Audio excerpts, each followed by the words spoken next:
Boa tarde a todos. Hoje, 13 de agosto de 2026, nas dependências da Câmara Municipal do Rio Negro, reúne-se a Comissão de Legislação, Justiça e Redação, sob a presidência da vereadora Isabel Cristina Grosio, essa que vos fala, com a presença do vereador Giovanni de Lima, relator, e do vereador Elcio José Colasso, membro. A reunião hoje é para apreciação do veto parcial aposto pelo Poder Executivo ao projeto de lei número 13 de 2026. Esse projeto ele versa sobre as diretrizes orçamentárias para o exercício financeiro de 2027. Também vai estar sobre análise o projeto de lei número 37 de 2026, de autoria do Poder Executivo. Esse projeto ele altera a Lei Municipal 2519 e para instituir auxílio alimentação também aos conselheiros tutelares do nosso município. Então, estou declarando aberta a reunião e vamos passar à apreciação do veto parcial ao projeto de lei número 13, que foi encaminhado para esta casa através do ofício 111 no dia 28 de julho. Esse veto ele incide sobre dispositivos de emenda modificativa e aditiva que esta casa apresentou, emenda aditiva número 10, 2026. Na nossa comissão, então, o relator ele apresentou um parecer e resume aí os fundamentos e propõe a rejeição integral do veto. Nós vamos, então, ouvir alguns pontos do parecer. Boa tarde a todos, boa tarde, presidente, vereador Colasso. Então, com relação aí a essa emenda modificativa da LDO, são vários pontos aí que foram levantados e foi um veto parcial do Executivo. E o que é importante a gente apresentar aqui na comissão e daí levar para a plenária para análise desse veto, né? Caso seja mantido o veto, então tem o risco aí do Executivo não conseguir fazer as mudanças orçamentárias necessárias. Eu vou fazer aqui a leitura de alguns pontos importantes. Então, análise dos dispositivos vetados. Veto do artigo 1º, do parágrafo 1º do artigo 25. Dispositivo vetado impede que a autorização para abertura de créditos suplementares seja utilizada para alterar substancialmente programas, ações, metas ou prioridades aprovadas pela Câmara. O Executivo sustenta que a expressão alterar substancialmente seria imprecisa. A comissão discorda. O dispositivo não impede a suplementação, apenas impede que a suplementação seja usada como atalho para mudar o planejamento aprovado. Então, seria na questão aí de poder, das mudanças de orçamento, né, que seja mantido o orçamento como foi o planejado. Caso mude essas contas, rúbricas orçamentárias, tem que ser somente através de lei. Então a gente opta pela rejeição. O veto do parágrafo único do artigo 25A. O dispositivo vetado exige que lei específica quando as autorizações do artigo 25 a 31 importarem modificação substancial de programas, ações, metas e prioridades e valores. A comissão entende que o dispositivo não limita ajustes ordinários. Ele apenas impede que a autorização geral seja tratada como autorização ilimitada. Mudança relevante precisa de lei. Então, como no dispositivo anterior, tudo que for considerado relevante tem que vir para a Câmara aprovar. A regra preserva a competência legislativa da Câmara e está em harmonia com a Constituição Federal. Então, também pela rejeição. O artigo 34 disciplina a compatibilização dos anexos da LDO e PPA por decreto, permitindo ajustes técnicos contábeis, classificatórios de codificação e de fontes, mas exigindo lei quando houvesse alteração substancial. O Executivo afirma que o dispositivo poderia dificultar ajustes administrativos. A comissão entende que isso não ocorre, pois o texto aprovado autoriza expressamente os ajustes técnicos. O que impede é chamar de compatibilização uma mudança que, na prática, altera o conteúdo de lei aprovado. Seria destinar recursos, exemplo, que estão destinados na saúde, e dali a pouco, dentro de um período de exercício, sobrou recurso e remanejar esse recurso para outra pasta, para outra secretaria. Isso só é possível mediante lei. Se for mantido o veto, o executivo vai poder mudar esses recursos da maneira como bem entender. E isso, a população aí pode ficar desassistida de algum serviço, e se tratando de recursos já aprovados em lei, ele tem que voltar para casa para a gente aprovar a mudança, se assim existir. Veto integral, no artigo 44, fala do uso de superávit financeiro, exigindo respeito à fonte e à vinculação dos recursos e fundos à administração indireta e às obrigações da própria entidade. Então, aqui também, na mesma forma, o Executivo sustentou que poderia ser interpretado como proibição de uso de superávit financeiro. A comissão entende que essa não é a interpretação correta. O dispositivo não proíbe o uso do superávit vinculado quando aplicado na finalidade da própria vinculação. Ele apenas impede o uso livre, genérico ou desviado de recurso que possui destino legal ou constitucional específico. Exemplo, se o recurso é vinculado à saúde, eventual superávit pode ser utilizado em saúde e respeitadas as regras legais. O que não se pode admitir é transformar o recurso vinculado em sobra livre para qualquer finalidade. O veto integral do artigo 71. O artigo 71 permitia a compatibilização entre LOA, LDO e PPA por decreto quando fossem ajustes técnicos, mas exigia lei quando houvesse alteração substancial do planejamento aprovado. A comissão entende que o dispositivo não impede a atualização administrativa. Ele apenas diferencia a atualização técnica de mudança material da lei.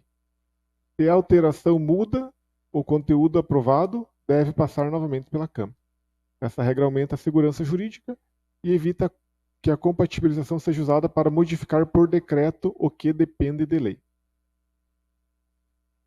O veto do artigo 73 segue a mesma lógica do 71, as alterações da LDO e compatibilização da LOA e PPA. A redação preserva o decreto para ajustes técnicos e reserva a lei para mudanças relevantes. A separação protege a legalidade e a competência da Câmara sem impedir a execução orçamentária. Também pela rejeição do veto. Finalizando, efeitos da rejeição do veto.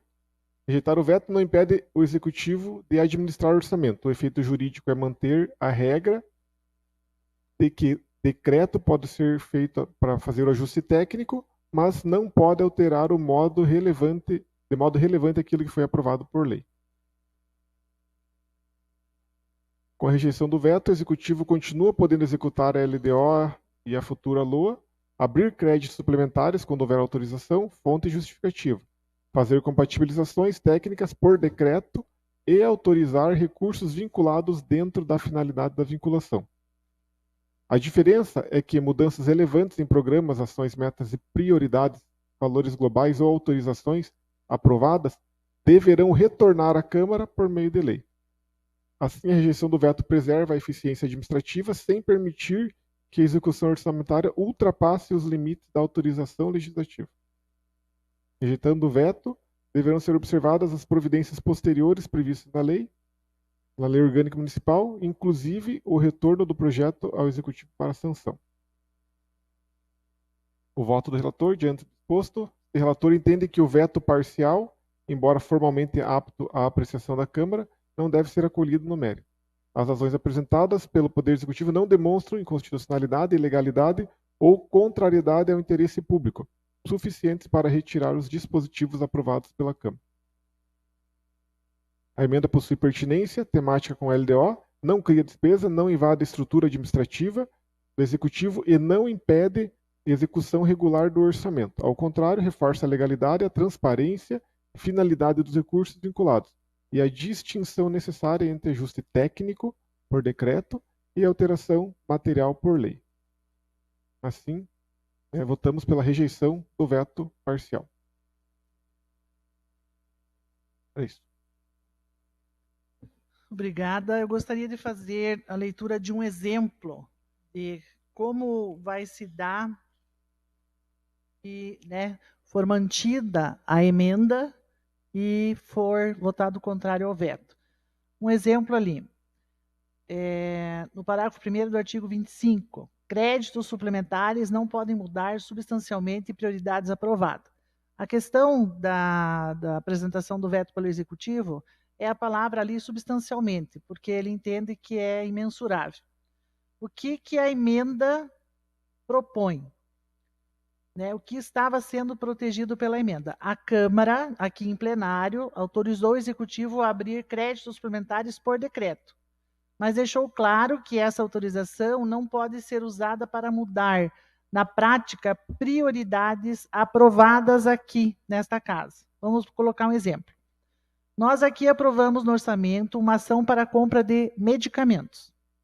Depois, por decreto, o Executivo reforça essa dotação, porque os medicamentos ficaram mais caros ou porque aumentou a demanda. E isso é compatível com a ideia do crédito suplementar e feita por decreto. Compatível.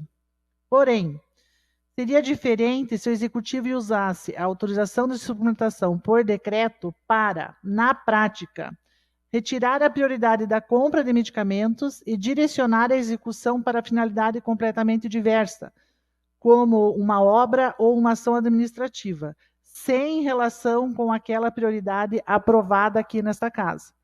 Então, por isso que fala que fica restrito, né? Que ele pode fazer as alterações, mas não pode mudar a prioridade já aprovada aqui. Em termos práticos, o dispositivo, a emenda, não impede a suplementação, apenas impede que a suplementação seja feita para coisa diversa do que já passado aqui pela Câmara. Então, aí estão as justificativas para manutenção da emenda e derrubada do veto. Mais alguém? Colasso quer se manifestar? Boa tarde.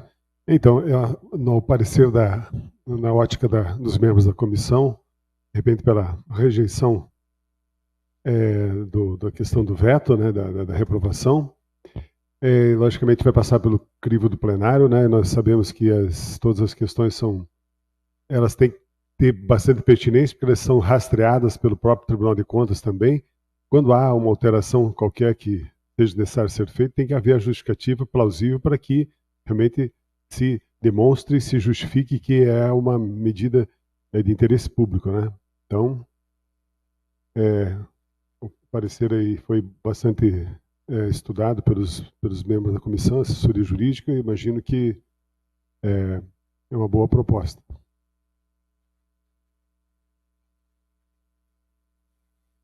Técnico no meu computador, já arrumamos. Sua página.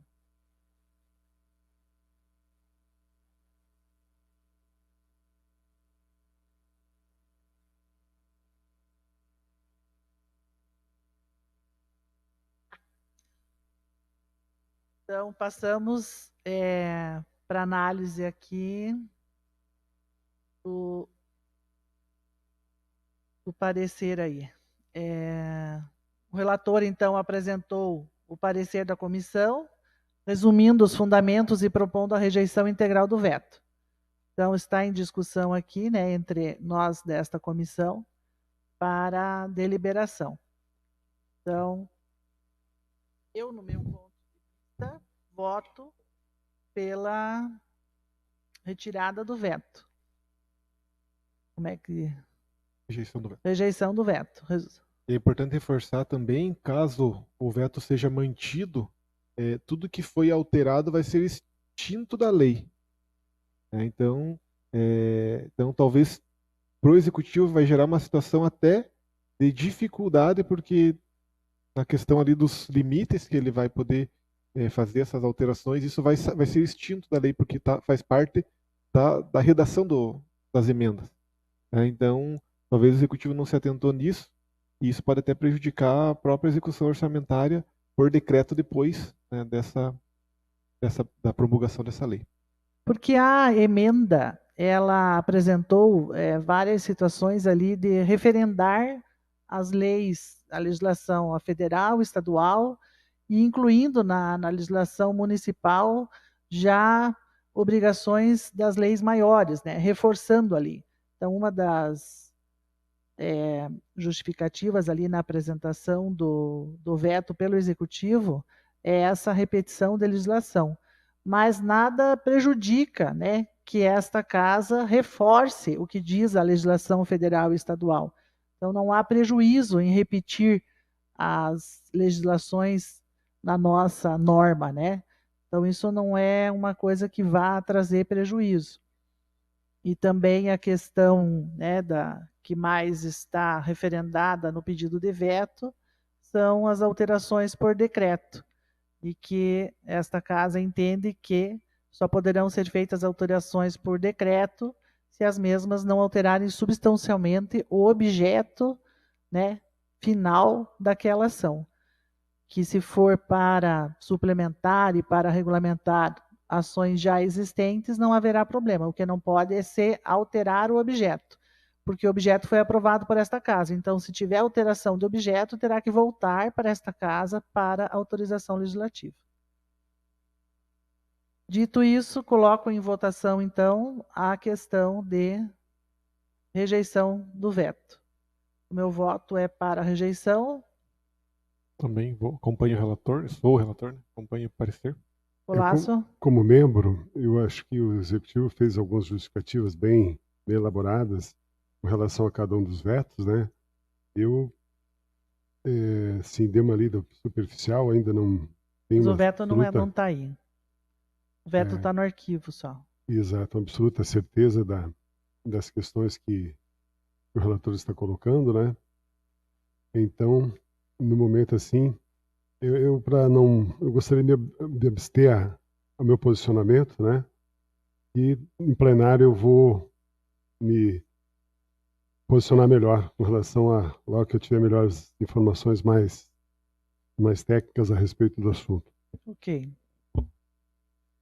Na sequência, então, nós vamos fazer a análise do projeto de lei número 37, que tem por ementa, dispõe sobre alterações da Lei Municipal número 2.519, de 26 de março de 2015, que estrutura o Conselho Tutelar de Rio Negro e dá outras previdências.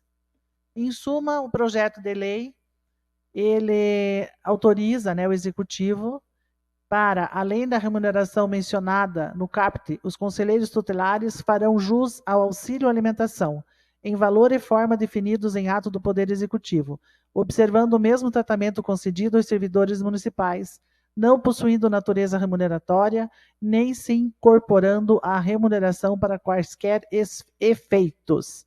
Então, esta lei aí está atribuindo o auxílio alimentação, como é popularmente conhecido, também aos conselheiros tutelares.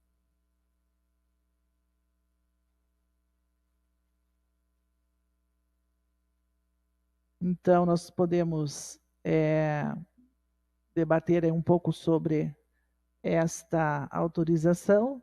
Esse é um pedido antigo já dos conselheiros, né? Em outros municípios a gente sabe que já é concedido.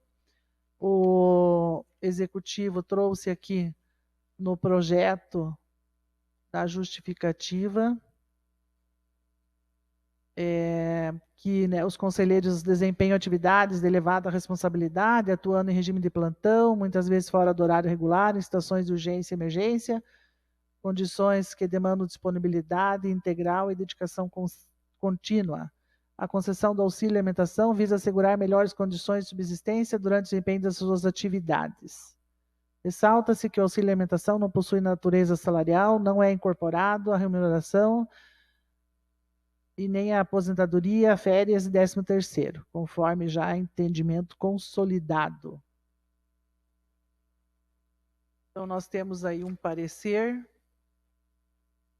para esta lei. Vamos olhar aqui.